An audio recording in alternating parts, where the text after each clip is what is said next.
વડાપ્રધાન નરેન્દ્રભાઈ મોદીના 75મા જન્મદિવસ નિમિત્તે રાજ્ય સરકારે તીર્થધામ ભુજ રાજ્યને નગરપાલિકાનો દરજ્જો આપી મોટી ભેટ ધરી છે। હવે રોડ, રસ્તા, ગટર લાઇન, પાણી, બાગ બગીચા સહિતની મૂળભૂત સુવિધાઓમાં વધારો થશે તેવી આશા રહીશોમાં બંધાઈ છે। બીજી તરફ ગ્રામ પંચાયતની ચૂંટણી 3 મહિના પહેલા જ યોજાઈ હતી અને હવે નગરપાલિકા જાહેર કરાતા નારાજગીનો સૂર પણ ઉઠ્યો છે।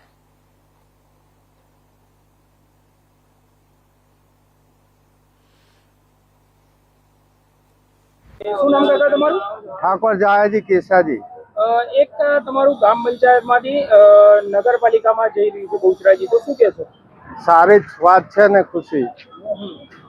કેટલી આમ નગરપાલિકા બનવા જઈ રહી છે તો કેટલી લાગણી અનુભવો છો? અરે સારામાં સારું સાહેબ, વિકાસનું કામ ઝડપી થાય।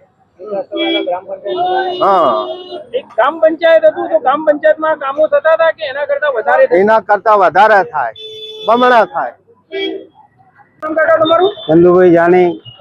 કાકા આ એક ગ્રામ પંચાયતમાંથી નગરપાલિકામાં બહુચરાજી બની છે, શું કહેશો? બહુ સારી વાત છે। શું ઈચ્છો છો આપ? આવી સારી, બહુ ખુશ થવાની વાત છે। વિકાસના કામો કેટલા થશે? ઘણા થશે, બધા ગટરો છે, રસ્તાઓ છે। એક ગ્રામ પંચાયતમાં કામો નતા થતા એ નગરપાલિકામાં થશે ખરા? થશે થશે।